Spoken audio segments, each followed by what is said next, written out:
दोस्तों नमस्कार, आपका स्वागत है ऋतिक यादव 2020 में।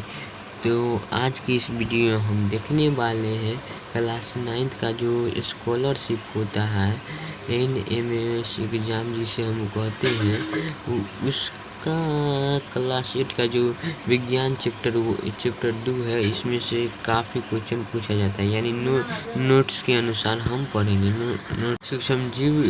सूक्ष्मजीव मित्र एवं शत्रु, सूक्ष्मजीव का मित्र एवं शत्रु, सूक्ष्मजीव का मित्र एवं शत्रु।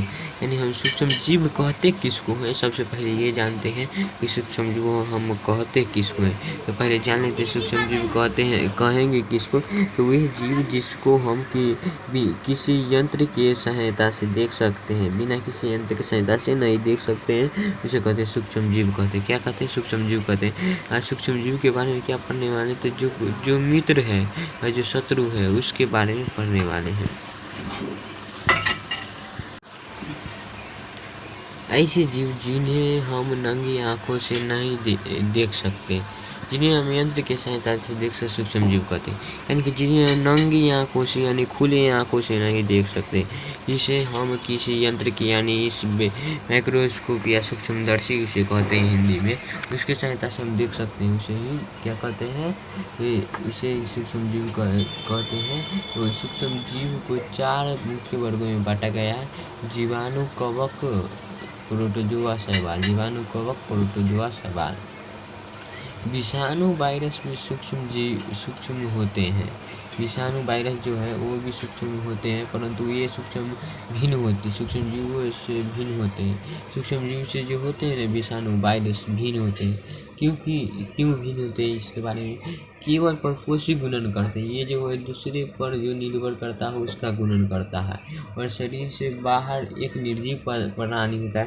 शरीर से बाहर निर्जीव और शरीर के अंदर निष्क्रिय होते हैं। शरीर में प्रवेश करते ही अब सक्रिय हो जाते हैं। शरीर के बाहर यानी निष्क्रिय अनएक्टिव, और शरीर के अंदर जाते ही एक्टिव हो जाता है। कुछ विषाणु जनित रोग जैसे जुकाम, इन्फ्लुएंजा, खांसी, एड्स आदि है, वे सूक्ष्मजीव जो हमारे लिए लाभजनक होते हैं और जिनका उपयोग विभिन्न कार्यों में किया जाता है, उसे मित्रवत सूक्ष्मजीव कहते हैं। वे सूक्ष्मजीव जिससे हमारे शरीर को लाभ पहुंचाता है और जिनका उपयोग विभिन्न कार्यों में किया जाता है।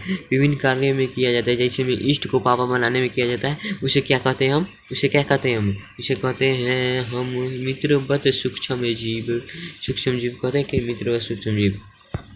वे हमारे दही, ब्रेड और केक बनाने में किया जाता है। हमारे दही, ब्रेड और केक बनाने में किया जाता है तथा प्राचीन काल से सूक्ष्मजीव का उपयोग एल्कोहल बनाने में किया जाता है। एल्कोहल बनाने या शराब बनाने में किया जाता है। तो इसको भी हम क्या कहते हैं? शराब बनाने में, यानी कि हमको सहायता करता है, उसे क्या कहते हैं? मित्रवत सूक्ष्मजीव कहते हैं। कुछ उर्वरता के ये कुछ सूक्ष्मजीव उर्वरता में वृद्धि करते हैं। कुछ मिट्टी की उर्वरता में वृद्धि करता है। मृदा की उर्वरता में यानी मिट्टी की उर्वरता में वृद्धि करते हैं। जैसे में नील हरित शैवाल जो है मृदा को वृद्धि में सहायता करता है।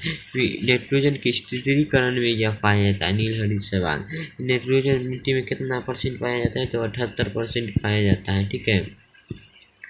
लैक्टोबैसिलस जीवाणु दूध दही में परिवर्तन के लैक्टोबैसिलस जीवाणु दूध को दही में परिवर्तित करने वाले जीवाणु है। यानी कि यह कौन जीवाणु? तो मित्रवत जीवाणु है, यह मित्रवत सूक्ष्मजीव है। लैक्टोबैसिलस जीवाणु कौन है? तो मित्रवत जीवाणु या सूक्ष्मजीव है।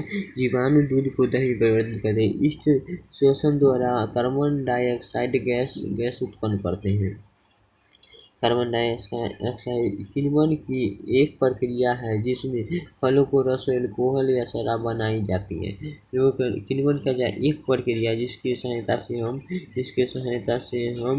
बनाई जाती है, जिसके साथ अल्कोहल बना। इनमें ईस्ट के प्रकृति शर्करा के निम्नीकरण को अल्कोहल में परिवर्तित कर देते हैं। ऐसे अस्थि जो जीवाणु में वृद्धि को रोक देता है, उन्हें हम समूल नष्ट कर देता है। यानी समूल जो होता है ना, जीवाणु को नष्ट कर देता है। समूल नष्ट कर देता है, पूरा जीवाणु के ख़त्म कर देता है, उसे एंटीबायोटिक एंटीबायोटिक कहते हैं। इसे क्या कहते हैं भाई? एंटीबायोटिक कहते हैं। इसे हिंदी में हम प्रतिजैविक कहते हैं। क्या कहते हैं? प्रतिजैविक। प्रतिजैविक कहते हैं। क्या कहते हैं? प्रतिजैविक कहते हैं। प्रतिजैविक या एंटीबायोटिक कहते हैं। वो वस्तु जो हमें वृद्धि को रोक देता है। Penicillin penicillin penicillin streptomycin tetracycline और इरिथ्रोमाइसिन आदि सन 1929 में अलेक्जेंडर फ्लेमिंग ने पेनिसिलिन की खोज की। अब भाई पेनिसिलिन बना किससे? तो पेनिसिलिन जो है भाई जीवाणुओं से बना है। पेनिसिलिन जो है जीवाणुओं से बना है भाई। पेनिसिलिन जो है जीवाणुओं से बना है।